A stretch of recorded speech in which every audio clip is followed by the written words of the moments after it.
Jen, thank you so much for coming on the show and making the time. Absolutely. You're welcome.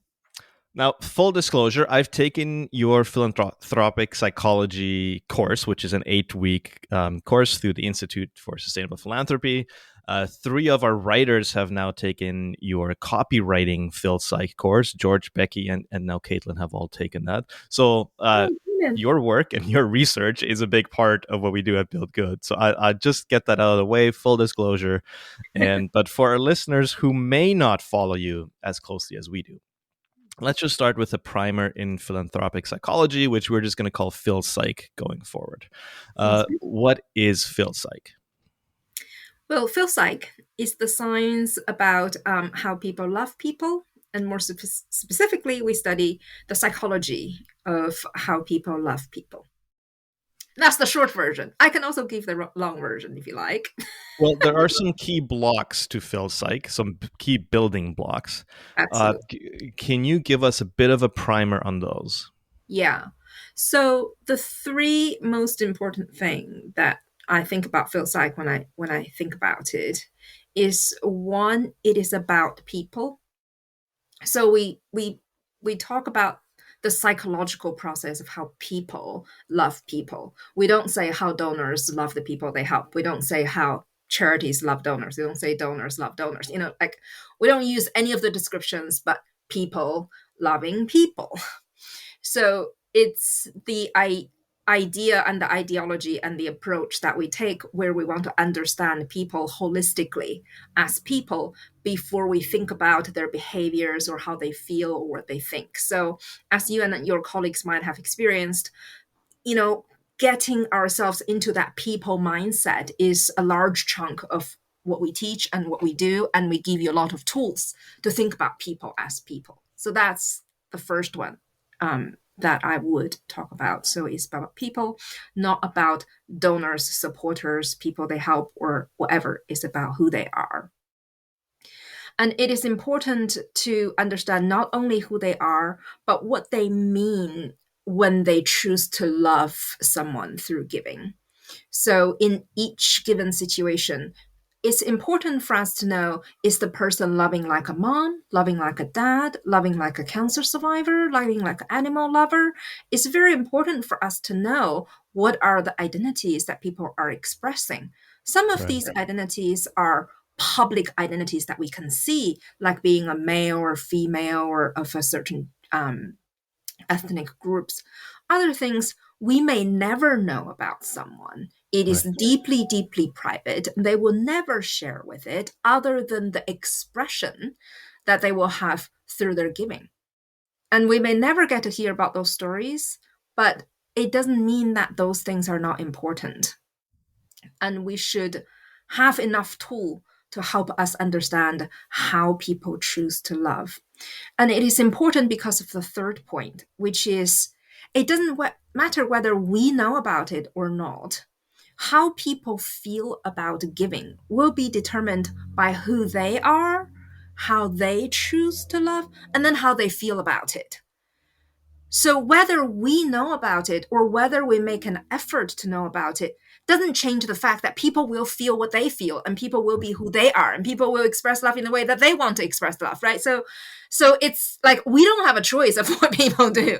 We only have the choice of how much we care about it, how much Right. we know about it, and how much we respect it.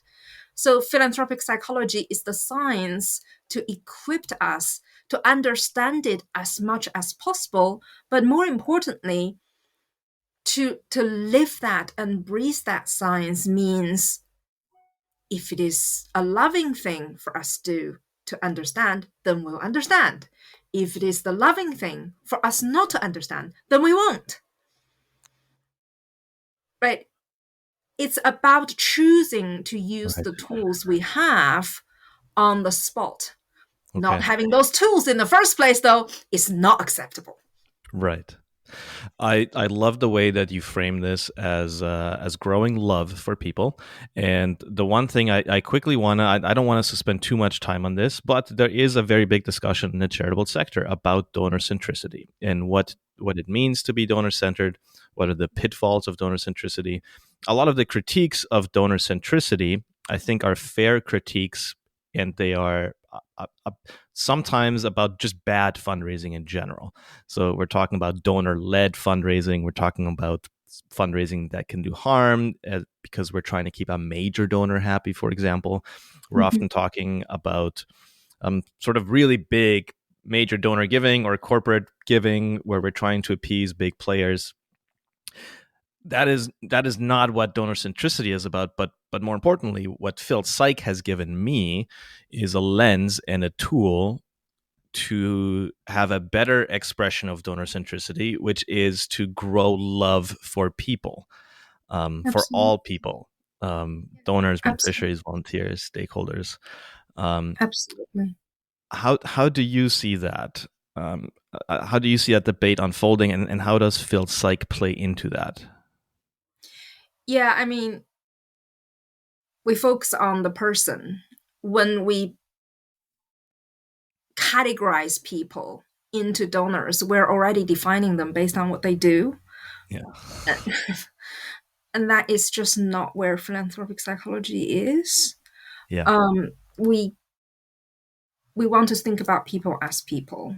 And when my favorite example of thinking about who people are has always been in the animal charity sector, because when you ask about the identities that the animal sector people have, they are not afraid to say, "Oh, I'm an animal lover," right? And then when they call themselves animal lovers, how do you categorize it if you say, "Oh, we are centered on animal lovers"?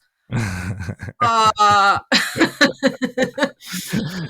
are you actually centering on the animal? Or are you centering on the lover? Or are you centering right. on the people? You know, like Yeah, I prefer to think about centering that way if I have to think about centering, right? sure. Yeah, exactly. So we're going to talk about how to thank donors well using the Hmm. Phil Psych way. We're very excited to get into that. Um, just quickly before we do that, a key pillar to this that you mentioned out of the building blocks is identity. Hmm. People listening to this, they might say, "Okay, great, but how do I know my donor's identity?" Hmm. Um, there is various different ways that you can understand your donor's identity. The 8 weeks course that we teach you actually only open the door to how that can be done. Um, I would say fundamentally, if we say, oh, there are 7 levels of thanking people, I would say there are at least 14 different levels that you get to understand people. From the very, very ground level is to have the interest and the intention and to devote time to just do it. You know, if you want to get to know your donor, ask them about who they are. And more importantly, if you want to know about your donors, really read what they write and listen to them when they talk. A lot of the times, it's not that we don't have the information, it's we don't know how to abstract information out of what people are already saying. Right. So you've identified 5 levels of thanking donors. We're now going to go through those 5 levels. And as people are listening, they can sort of see where they're at, what level you're at. Just try to rank yourself as we're talking through this. Try to see this is where we're at. And then I hope you feel really, really encouraged about where you can get to, because this stuff makes a difference. Now, thanking is often seen as a perfunctory task. If we have time and the budget, we'll go for it. If that's your mindset around fundraising, and I'm going to reveal just a strong personal bias of mine, if you only thank donors when you have time and budget, you don't deserve your donors, and that sounds harsh. But if thanking is an afterthought, then your donors would be better served by giving to another charity. Because what you're trying to do is you're trying to grow love and you're trying to co-build with your donors and everybody else. You're trying to build a movement. You're trying to do this together as people and as a community that loves each other. And thanking is a big part of that, because you're telling somebody, I see you for who you are, and you're appreciated for who you are and how you're showing up. Now, that is sort of why you should be thanking, but there's also a business case, isn't there? Yeah, absolutely. Thanking is important, and we have demonstrated through experimental testing that the level of uplifting you can get from thanking people is double digits increase in giving. So, yeah, absolutely. All right, so then let's go through the 5 levels. Level 1 is an acknowledgement communication of some sort, an email or a letter or something, some piece of communications that may serve as a receipt of a gift. So somebody makes a gift. If an organization is at level 1, how do they usually react? They would set up either automatic or manual responses, and they would get to them either immediately or within days. So, but the content of those communications is Yeah. primarily a receipt. So even at level 1, it is within days that the donor is getting an acknowledgement of the gift. However, it is usually a charitable tax receipt, something like that. Yeah, and digitally, it really like immediately, very Right. similar Yeah. to any online purchase. Yeah. Yep. Autoresponder. Thank you for your gift. Got it. Okay. Um, if somebody's at level 1, easy place to get to level 2. Um, I would say so. Yeah, I mean, it's really only a matter of adding a little bit of personal touch to it. You Yeah. know, in addition to here is your receipt, you tell them they've done a good thing. You tell them that they have been kind. You tell them that it actually is a big deal to them or to your organization. So you change the words. And as we often say on this podcast, changing the words you use is free. It costs you nothing. This is not a monumental sort of thing you have to invest in at the beginning. You can just change the words you use. Level 2 is an acknowledgement sort of communication, but it creates a good feeling that is associated with any action a person takes for an organization. So, talk to us a little bit about why it's important to create good feelings.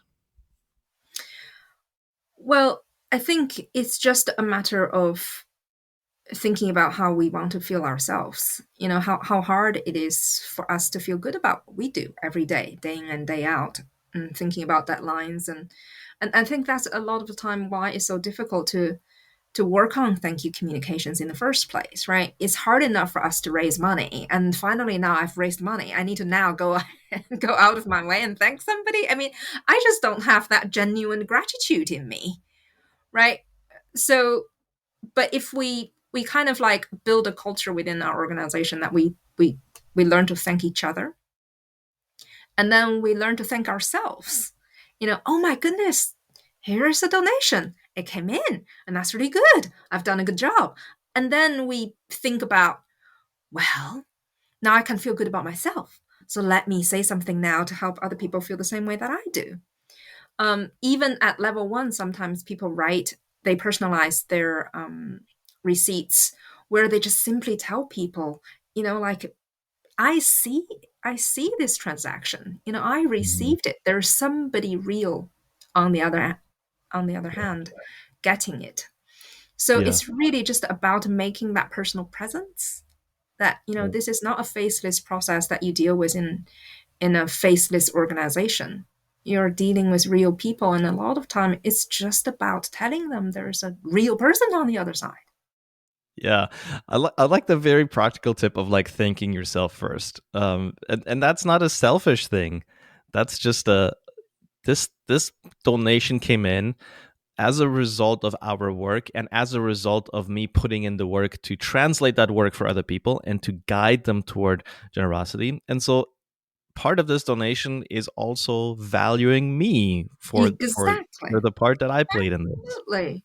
Absolutely. So thank them for valuing you. You know, like when you genuinely feel like that, words will just come out of your mouth. They flow. They naturally flow. It's not like you have to squeeze them out and try to find some gratitude and find some words. Like, get yourself to that place where it's just naturally gratitude come out. Right. It's much easier to do the job when Yeah. it's natural. Yeah. It also, so I wonder if it feels a little vulnerable. and and I wonder if we're sometimes afraid of this gratitude sort of language because it feels mushy and cheesy, Mm, and we the pretext for us is, oh, I would never respond to that, that's just too cheesy. But what we mhm, might be hiding is, I'm not comfortable being that vulnerable. mhm. In You're not comfortable being that vulnerable in the sense that you don't think people will react well or people would care. Yeah, maybe both. Maybe the emotional language makes some folks. I certainly early on in my career, I would have probably felt that way, which is over Mm, the top sort of emotional language, and not manipulative, but like over the top, like gratitude, and like you're doing a great mm, thing, and mm, you are what's right with the world. That I would have been mm, like, oh, that feels. There's a bit of a barrier there for me to want to feel that, or thinking that mm. other people might be like, oh, that's really over the top. Hmm. Yeah, I mean, that is absolutely a valid point because when we build relationships, you want to express your emotions in the right proportion with where the relationship is, right? Right. So obviously, you don't want to go over the top to the point where it sounds ingenuine. Yeah. But if that is how you genuinely feel, then Yeah. whether people receive it is almost like secondary to the Right. expression, if that makes sense. Because Yeah. that's how you feel in that relationship and how you feel is genuine to you. Mhm. Whether like other people reciprocate or whether other people feel like that is appropriate for their relationship, that's their Right. problem. Yeah, which is a good reminder for all fundraisers, which is that we're not entitled to the outcome or the result or how people react. We're entitled for our part of the relationship, the work that we putting in Exactly. the work, and Yeah. then sort of releasing it, and see how people react. And then that part is already up to them and is no longer up to us. Yeah, absolutely. Another way, as you're talking, that I think it might be helpful to think to yourself is that people who gave to your organization are unusual people. Most people don't give to charity, so by definition, you're already talking to unusual people. They are unusual and remarkable. So Absolutely. you don't have to feel you don't have to feel like you're um, saying something that's not true here. These are unusually kind, generous, caring people. Yeah. I think actually, now that I think about this way of vulnerability, it's not, again, going back to animal charities, like when our pet come over to just lick us and cuddle us and do anything that they want to do with us. We might not feel it, but we'll never like have the same kind of vulnerability, if that makes sense. I Yeah. think some of it might be that the vulnerability comes in where we feel like, oh, am I being manipulative? Am I just doing this because I want to get their money? And Right. that's where the genuineness of the emotion is really important. Because if it is genuine to you, then it's genuine to you. Yes, they might eventually give you more money, but that's because that's how they genuinely express their love. And Right. that's why it is so important to always center ourselves, if anything, on the love that we have for the person. We're Yeah. doing it because we care about their well being. We're doing it because we feel gratitude. We're doing it because it is genuine for us. Everything else is secondary. Yeah. I imagine a lot of organizations are at level two, which is that they do send out a thank you piece of communication. They do it in a very timely fashion, and they try as much as possible to make the donor feel good about their giving, and to draw the donor in closer to the work, and to connect the donor to the beneficiary, and just act as a bit of a conduit. And like, I see you care about this. Thank you. You know, in level three, we're taking a bit of a step up, because now we're not only making donors feel good about who they are and their giving. We're not only seeing them for who they are, but we are actually trying to generate a measurable um, behavioral benefit in increasing giving. So now we're getting into what people think is Phil psych scientists in a fundraising lab, cooking up all sorts of ways of fundraising that are out of our realm. So help us get into level 3. What does level 3 look like, very practically speaking? I think it just take a mindset shift. If we think about thank you as something we do right after people give us money, or people take some actions, or people have forwarded us, have good word mouth, or whatever, if we only think about thank yous as those after action events, then it will be a little difficult to think about, well, then how you measure the impact of these things. Right.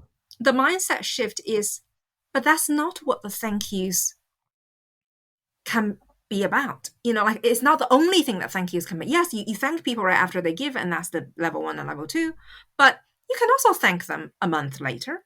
You can also thank them 2 months later. You can also thank them 3 months later. You can also thank them 11 months later. You can repeatedly thank them for the things that they've done, and remind them of the good things that they've done with updates, and eventually you can thank them for being who they are. Right. So if you think about thank yous in this more strategic and long-term way, then you can measure the impact that they will have on giving every time after you send out those more random thank yous. Right. Then there will be natural to think about measuring the impact that thanking people can have. I think it's not so much about, do we need to measure the giving after the thank you, as much as, well, let's think about thank you differently. And then naturally we will have opportunities to measure giving after it. Right. Yeah. So often we ask, depending what kind of charity you are, sometimes you will ask donors to save a life. A lot of charities ask donors to save a life. And then donors respond. And if you think about it, if somebody's actually saved a life, if they saved the life of somebody you care about, you wouldn't just say, on behalf of me and my entire family, thank you for saving the life of the person that I love, right? You would be just so appreciative and grateful to that person, and you would thank them many times. In fact, if you saw them later on in life, every time you saw them, you would be like, oh man, remember that time that you like literally saved the life of the person I love? Man, I'm so glad you were there at that moment. Yeah, Like exactly. you are like a guardian angel. Thank you. Yeah, exactly. I mean, it does come back to the how genuine those feelings are, isn't it? Yeah. Yeah. So in level 3, we're putting in we've passed level 2, and we do genuinely feel like we want to thank donors, and we generally are super grateful, and we see them as like an important part of the team. Like, we actually see them as an important part of the team. And so we update and thank appropriately, as we would anybody else on our team who's doing the hard work of sort of moving the mission forward. But how do we measure the behavioral sort of benefit in and the benefiting in giving? Do we just split out a group and thank them more so than the other group Yep. genuinely, and then just see how they react over time? Yep, absolutely. So in the report, we typically experiment with either 4 weeks before a solicitation mail would send out a thank you 4 weeks before, or in online communication send out regular monthly thank yous, and see how the people who are getting the monthly thank you would behave differently from the people who are not getting the monthly thank you. Right. And what kind of difference have you seen in those tests? It depends on the test. It could be anywhere between 10% and 67% Okay. of love. So between 10% and 67% lift when you are thanking donors roughly 4 weeks before the next ask, or you're sending out sort of a monthly thank you email. That's 4 weeks before. 4 weeks before. Okay. Yeah. All right. So that's level 3. Number 4, level 4, it gets a little bit more sophisticated, because now we are thanking donors. We're doing it in a genuine way. We're making them feel good. we're generating measurable benefits in increasing specifically not only sort of financial results, but also the quality of a donor's relationship with an organization. So, level 4, we are concerned with increasing the quality of a donor's relationship with Mm-hmm. an organization. Can you explain this to us a little bit? Why is it important that the quality of relationship is important? And then also, how can we start to measure that and know if we're doing a good job?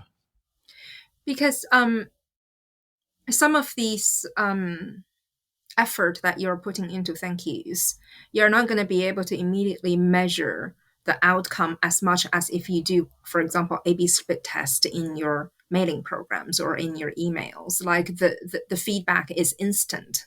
With the thank yous that I mentioned, like 4 weeks lag, it takes like, twice as much time to get any Yeah. results back just because you have to have the wait, right? But if you do the monthly email kind of scenario, then it might even take longer for you to actually observe the behavior. So it's very important that you almost have a mechanism to take the temperature of how people are doing as you're doing the thank you.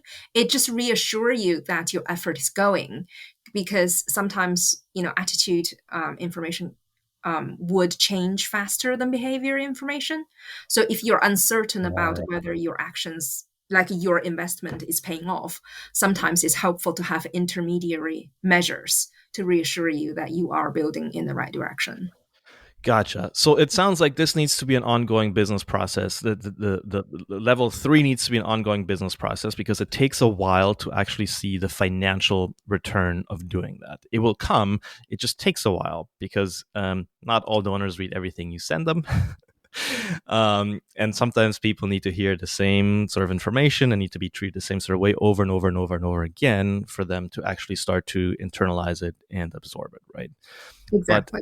in level 4, we're measuring not giving level, but we're measuring attitude and feelings toward the organization because Mhm. those might change before giving changes. Yeah, The exactly. the feeling that they have toward the organization might change before their actual sort of increase in giving. That might come later. Okay, so how do we measure how people feel about our organization, their attitude, or the quality of relationship? What are some things that people listening to this podcast have donor lists that are oftentimes below 10,000, so or below 20,000, so smaller, medium sized shops. Mhm. How can we start to measure this stuff? Um, Database with 8,000 people, as long as you've got a good penetration of email addresses, should be large enough for you to measure qualities reliably. And in the past 20 years, a lot of charities have adopted the measurement of donor satisfaction and trust and commitment because they have been found to be the biggest predictors of giving. And our institute have just finished a round of research in the last few years where we decided we're going to build on the traditional wisdom and add a whole hierarchy of factors that people can measure. So we now have a set of new factors that people can measure, and they have better predictability of actual behavior, and that results is going to be released just in the next few months. Gotcha. So are we calling donors? Are we sending surveys? Are we doing it as a post donation sort of survey? You can do it in whichever way you like. What is important is that you do consider this as a strategic process, right? You want to do it in a way that make people feel better about the relationship with you, not worse by the time they finish completing the survey. Right. Okay. So some of the building blocks of PhilPsych is autonomy, sort of competence, connectedness. That's a big part of your work. I know it's a big part of some other people's work as well. Are we trying to ask questions that are just asking people, like basically we're trying to get at how connected are you to the organization? Do you feel like giving is a way that you can enact your values? Do you feel like you're in charge, you're in control of this thing, or do you feel like we're being too pushy? Are we asking questions like that? I mean, in we've, how should I say? We've tested over 500 different factors, right? Okay. And then we narrowed it down for about 50. Gotcha. And now they're about 15. And then it's not just the questions that we ask, but also how we code the responses that eventually will paint a good map of how these things work. Right. The reason why I recommended statutory trust and commitment is because they're the most widely used. The Yeah. items are widely available. The results are easy to calculate, and it's easy to find. Like, say, if you find you have a low satisfaction score, there's loads and loads of literature out there that you can read about how to increase your satisfaction, right? So it's not like you're just having a score and then you don't know what to do about it. Yeah. That's why I recommend that organizations can start from there. And when organizations begin to use these more sophisticated items, like you said, competence, connectedness, and autonomy, they will only become helpful for organizations if organizations actually know what to do about the score. Right. Yeah. It's not really helpful for them to just say, "Oh, our score is higher or low," if they don't know how to improve them. And most of the time when people look at their surveys, they don't even look at the right numbers. They look at the averages, not the correlations, and that's just not going to tell them any information, right? So Yeah. yes, I think people can use it as benchmark every year to see if their number goes up or go down, but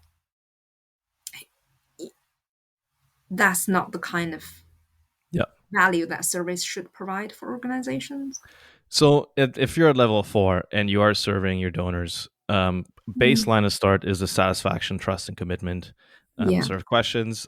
Those are widely available. If you Google that, you will find lots of information about that. absolutely. So that's a good place to start in terms of measuring the quality of relationship that your donors are having. Number 5, so the last level.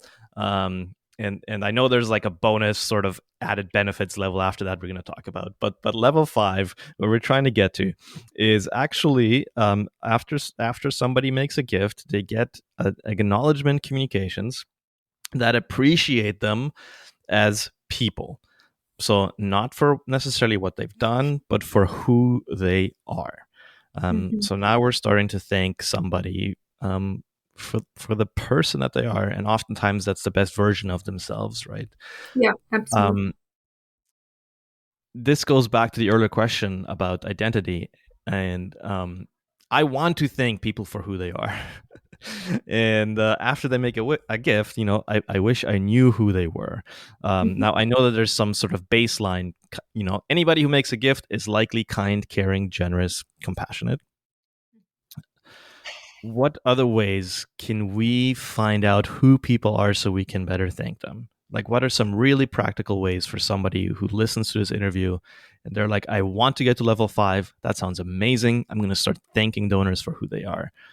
Who are they?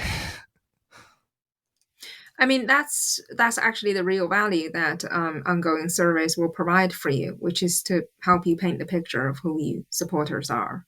Yeah. Um, the other way that, short of a survey, that you can genuinely get this information once you begin to thank people is you begin to get unsolicited thank you notes back from people.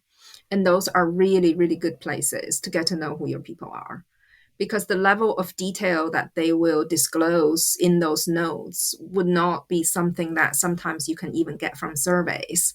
And they give you a really, really good window into looking at how you people are feeling about you, and how they feel about themselves, and how they feel about their giving.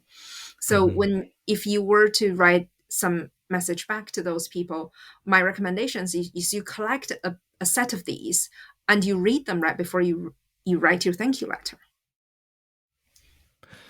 Yeah, little notes like white mail, unsolicited sort of notes that come in. And also in the reply device, people sometimes in the margins make little notes, or on the back of it, they make notes. Man, what an important job the gift entry person has.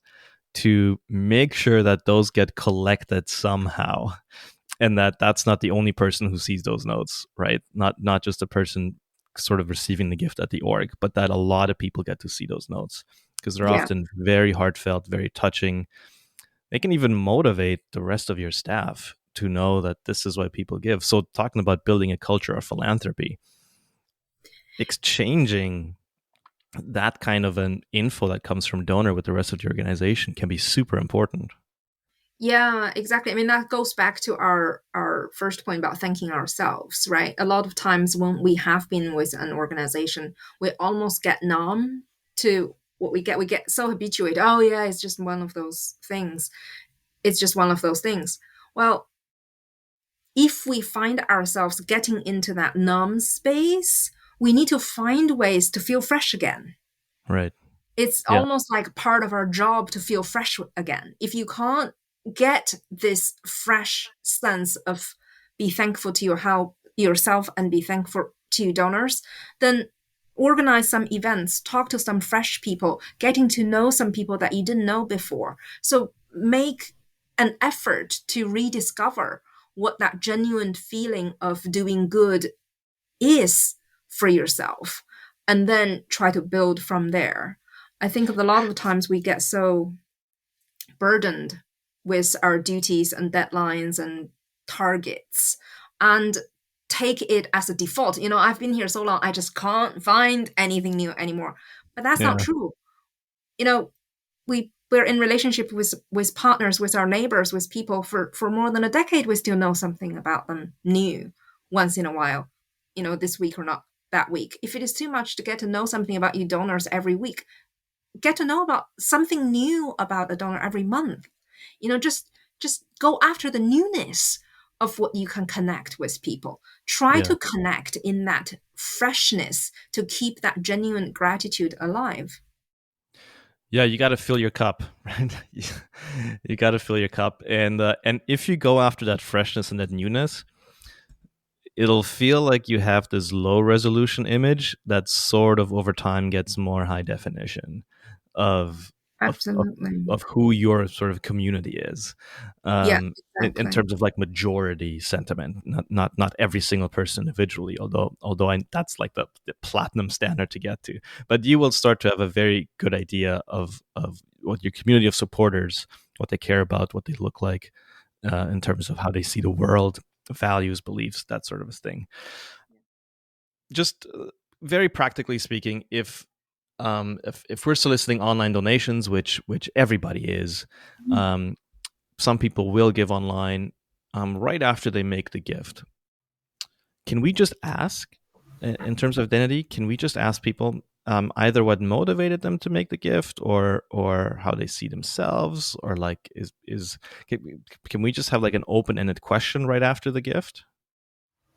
Our recommendation is to ask close-ended questions immediately after they take their first action.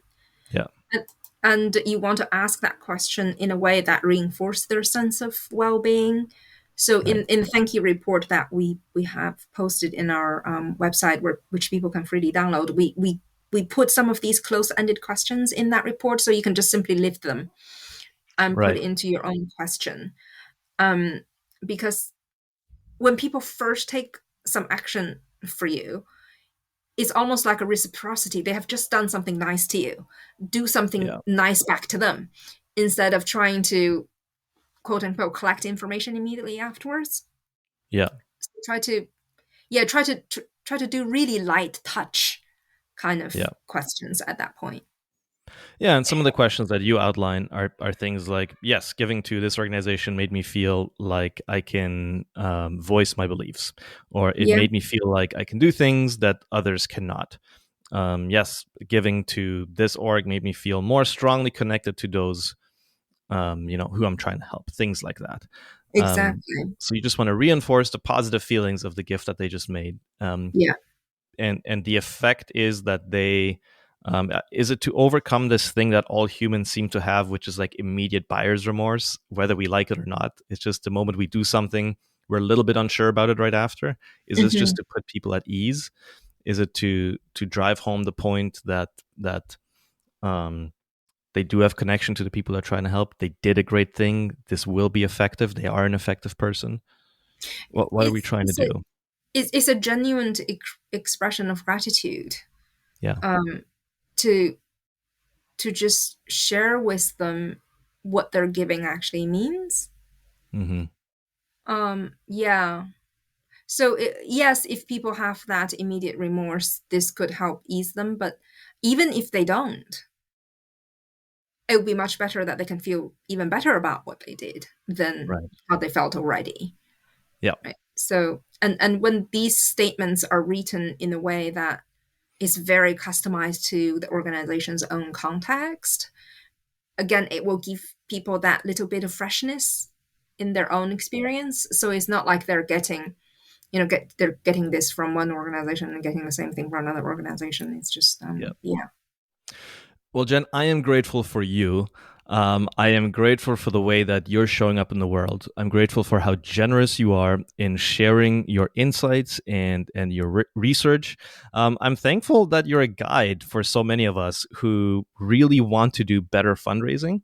And Thank we you. may be familiar with the art of fundraising because we've done it for a while, but the science of fundraising remains a bit of a mystery. And you're one of the guides along the way who are demystifying this kind of stuff for us. So we can all feel like we can be effective, like we can be competent, like what we do matters, like it has value. And frankly, so we could do better for the organizations we care about and for the donors who care about those organizations. So thank you for the way that you show up. Before we go, I ask every guest on this show, do you just have a piece of encouragement, a little bit of advice for fundraisers, marketers, leaders who are listening to the show, who get up every morning to do the hard work of building good in our world? Absolutely. I think you deserve gratitude to yourself. I think what you do is important, and I think um, when we try to evaluate whether our love is enough for other people based on how sometimes other people react to us, we don't often know how good we actually are. But if we can learn that our love is enough and say that to ourselves every day, I think that would make a big difference to ourselves and to other people. So one piece of encouragement, I guess, is I just want you to know that your love is enough. Your love is enough. Um, Thank you for taking the time. If people want to find you, if they want to know more, if they want to get into the world of Phil Psych, where can they find you? The Institute for Sustainable Philanthropy. All right. And we'll put the link in the show notes. Thanks again, Jen. Absolutely. You're more than welcome. Thank you.